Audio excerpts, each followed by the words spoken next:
दोस्तों, आप दुनिया की कोई भी कार उठाकर देख लीजिए, कितना भी स्टेबल, मजबूत और फीचर से लेस क्यों ना हो, कभी ना कभी एक्सीडेंट में उसे लोगों की जान जरूर गई है। लेकिन दोस्तों, वोल्वो की XC90 एकमात्र ऐसी कार है जिसे आज तक कोई भी कैजुअलिटी नहीं हुई। और सिर्फ यही नहीं, वोल्वो की कार हर सेफ्टी के मामले में बेस्ट माने जाते हैं। यहाँ तक कि वोल्वो ने सेफ्टी बेल्ट का भी इन्वेंशन किया था, जिसे हम अपनी डेली लाइफ में यूज करते हैं। लेकिन इसका पेटेंट रजिस्टर होने के बावजूद भी वोल्वो ने पूरी दुनिया की कार मैन्युफैक्चरर्स को इस इन्वेंशन को फ्री में यूज करने की परमिशन दी, जिससे कि आज लाखों लोगों की जान बच पाती है। यहाँ तक कि इस कंपनी के कमाल के इन्वेंशन और सेफ्टी फीचर से इंस्पायर होकर ही टाटा और महिंद्रा जैसे कार मेकर्स भी अपने व्हीकल्स को डिजाइन करते हैं। लेकिन आखिर ऐसा क्या हुआ कि दूसरों को इंस्पायर करने और सबसे सेफ कार बनाने वाले कंपनी वोल्वो आज खुद डूब गई। आज की इस वीडियो में हम पूरी स्टोरी जानने वाले हैं, और ऐसे ही बिजनेस के स्टडी वीडियो देखने के लिए हमारे चैनल को सब्सक्राइब करना मत भूलिएगा। तो दोस्तों, अगर देखें तो वोल्वो की शुरुआत हुई थी 1927 में, जब कुछ ब्रिटिश इंजीनियर्स ने मिलकर स्वीडन में इसको स्टार्ट किया था। इनके फाउंडर का मेन गोल था ऐसा कार बनाना जो कि वहाँ के क्लाइमेट का सामना कर सके और सेफ्टी के मामले में भी टॉप पर हो। और अपने इसी मिशन को पूरा करते ही उन्होंने वोल्वो की पहली कार OV4 लॉन्च की। Open body 1.9 litre 4 cylinder engine वाली ये कार 28 HP प्रोड्यूस करती थी। हालांकि ये पहली कार होने के बावजूद ये इंस्टेंट हिट साबित हो गई, क्योंकि ड्यूरेबिलिटी, पावर, सेफ्टी और कंफर्ट के मामले में ये उस टाइम के हिसाब से परफेक्ट थी। साथ ही ये दुनिया की पहली कार थी जिसमें लैमिनेटेड विंडशील्ड लगाई गई थी। एक्चुअली उस समय कार में लगने वाले विंडशील्ड एक्सीडेंट होने पर चकमाचूर होकर पैसेंजर को ही पूरी तरह से घायल कर देती थी। लेकिन वोल्वो की कार में मौजूद लैमिनेटेड विंडशील्ड में प्लास्टिक लेयर लगी हुई थी, जो कि टक्कर होने पर कांच को एक साथ होल्ड करके रखती थी ताकि वो टूटकर लोगों को घायल ना करें। इसी तरह से 1944 में वोल्वो ने अपनी सेकंड कार PV444 लॉन्च की, जो कि इतनी ज्यादा सफल हुई कि इस ब्रांड को पूरी दुनिया में पहचान मिलनी शुरू हो गई। वोल्वो ब्रांड्स अपनी हर नई कार के साथ कुछ न कुछ एडवांस इनोवेशन करता रहता था, और अपनी यही इनोवेशन की वजह से ही वो अपनी राइवल ब्रांड से काफी आगे निकलता गया। 1969 में वोल्वो के ही एक इंजीनियर बोहलिन ने 3 पॉइंट सेफ्टी बेल्ट का इंट्रोड्यूस किया, जो कि आज के कार्स में भी एक स्टैंडर्ड सेफ्टी फीचर्स की तरह देखा जाता है। इसी 3 पॉइंट सेफ्टी बेल्ट को कंपनी ने पहली बार अपने PV544 मॉडल में इस्तेमाल किया था, जो कि बहुत ही जल्द स्वीडन और बाकी के यूरोपियन कंट्रीज में काफी ज्यादा पॉपुलर हो गई। साथ ही इसमें सेफ्टी और रिलायबिलिटी के मामले में भी कंपनी के रेपुटेशन को टॉप पर ला दिया था। एक्चुअली उस टाइम की कार्स में 2 पॉइंट सेफ्टी बेल्ट का इस्तेमाल किया जाता था, लेकिन ये सिर्फ लोअर बॉडी पार्ट को ही सेव करने के लिए था। ऐसे में जब भी कोई कार किसी दुर्घटना का शिकार होती थी, तो फिर अपर बॉडी पार्ट्स यानी कि फेस और चेस्ट बुरी तरह से इंजर्ड हो जाते थे और लोगों की जान चली जाती थी। अब देखा जाए तो 3 पॉइंट सेफ्टी बेल्ट का पेटेंट तो वोल्वो के पास ही था, लेकिन बढ़ती मौतों को देखते हुए कंपनी ने अपने इस इनोवेशन का फायदा उठाकर ज्यादा प्रॉफिट कमाने की जगह पूरी दुनिया के कार मैन्युफैक्चरर्स को ही 3 पॉइंट सेफ्टी बेल्ट को इस्तेमाल करने की परमिशन दे दी। और उनके इस कंट्रीब्यूशन की वजह से एक्सीडेंट से होने वाली कैजुअलिटी बहुत ही ज्यादा डिक्रीज हो गई। नेशनल हाईवे सेफ्टी एडमिनिस्ट्रेशन के अकॉर्डिंग 1975 से लेकर अब तक इस सीट बेल्ट ने लगभग 3 लाख से भी ज्यादा जिंदगियां बचाई है। 1964 में वोल्वो ने रियर फेसिंग चाइल्ड सीट को भी इंट्रोड्यूस किया, जिससे कि कार्स में बच्चों की सेफ्टी काफी ज्यादा इंप्रूव हुई। और 70s का एक ऐसा दौर था जब सारे कार मैन्युफैक्चरर कार के परफॉर्मेंस, डिजाइन, स्पीड पर ध्यान देते थे। वहीं वोल्वो एक लौता ऐसा ब्रांड था जिसने लोगों की जिंदगी बचाने के बारे में सोचता था और अपनी कार को हर तरह से सेफ बनाने की कोशिश करता था।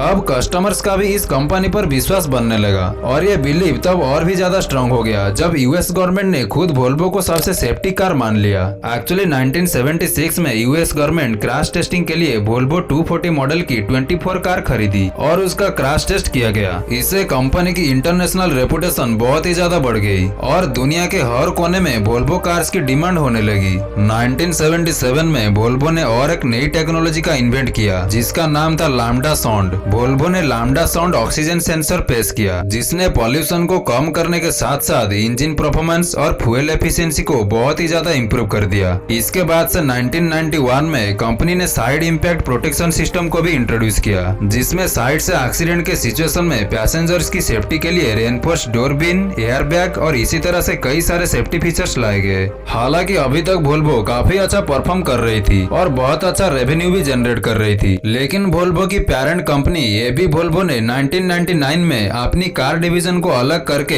एक सेपरेट कंपनी बना दी, जिसका नाम वोल्वो कार्स कॉर्पोरेशन रखा गया। अब कार डिवीजन को अलग करने का रीजन ये था कि वोल्वो तेजी से बदलती ऑटोमोबाइल मार्केट पर ही फोकस करना चाहता था, क्योंकि इससे पहले तक वो ट्रक्स, बसेस, कंस्ट्रक्शन इक्विपमेंट और दूसरे इंडस्ट्रियल पावर सिस्टम को एक ही कंपनी के अंडर मैन्युफैक्चर करते थे। सेपरेट कंपनी बनने के बाद से इसी साल वोल्वो फोर्ड के साथ मर्ज हो जाती है, जिससे कि उसे फोर्ड की न्यू टेक्नोलॉजी और बेटर रिसोर्सेस मिल सके। इसके लिए फोर्ड ने $6.45 बिलियन दिया था और अब फोर्ड के पास भी वोल्वो की बेहतरीन इंजीनियरिंग टीम और प्रोडक्शन फैसिलिटीज आ चुकी थी। फोर्ड में शामिल होने के बाद से वोल्वो खूब एक्सपेरिमेंट करता गया और इसने और भी कई सारे नए नए एडवांस फीचर्स को इंट्रोड्यूस किया और ये सभी न्यू फीचर्स वोल्वो की न्यू मॉडल XC90 SUV और S60 सेडान में देखी गई है। इस कार के बिल्ड क्वालिटी का अंदाजा आप इसी बात से लगा सकते हैं कि XC90 एक ऐसी लौती कार थी जिसे 2015 में 5 स्टार सेफ्टी रेटिंग मिली थी। तभी तो 1998 में वोल्वो कार की जो सेल 1 लाख के अराउंड थी, वो 2008 में 3 गुना बढ़कर 3 लाख के करीब पहुंच गई। लेकिन इसके बावजूद फोर्ड ने 2010 में वोल्वो को $4 बिलियन के भारी नुकसान के साथ एक चाइनीज कंपनी गिली को बेच दिया। लेकिन फोर्ड ने ऐसा किया क्यों? पागल हो गया था क्या? नहीं भाई, इसको बेचने का पहला रीजन था कि 2008 के आसपास फोर्ड बहुत बड़े फाइनेंशियल चैलेंजेस का सामना कर रहा था, क्योंकि ग्लोबल फाइनेंशियल क्राइसिस की वजह से कार्स की सेल्स में बहुत बड़ी गिरावट आई थी। इस समय कंपनी अपनी लागत को कम करने और फाइनेंशियल स्टेबिलिटी को इम्प्रूव करने के लिए वोल्वो को बेचना ही सही समझा। इसके अलावा दूसरा रीजन ये था कि वोल्वो की कार सीधे जर्मन ट्रायो यानी कि मर्सिडीज, BMW और ऑडी के साथ कंपीट कर रही थी। जहां इन तीनों ब्रांड्स की सेल काफी तेजी से बढ़ती जा रही थी, वहीं वोल्वो इसे पीछे छूटता जा रहा था। अब जैसा कि हमने आपको पहले ही बताया कि वोल्वो ने 2008 में 3 लाख के करीब कार बेची थी, जो कि वही सेम ईयर BMW की सेल्स थी 12 लाख कार्स की। और यहाँ वोल्वो की कार्स भले ही पहले से थोड़ा ज्यादा बिकने लगे थे, लेकिन इस कंपनी का प्रॉफिट लगातार कम हो रहा था। 1998 में वोल्वो ने $476 मिलियन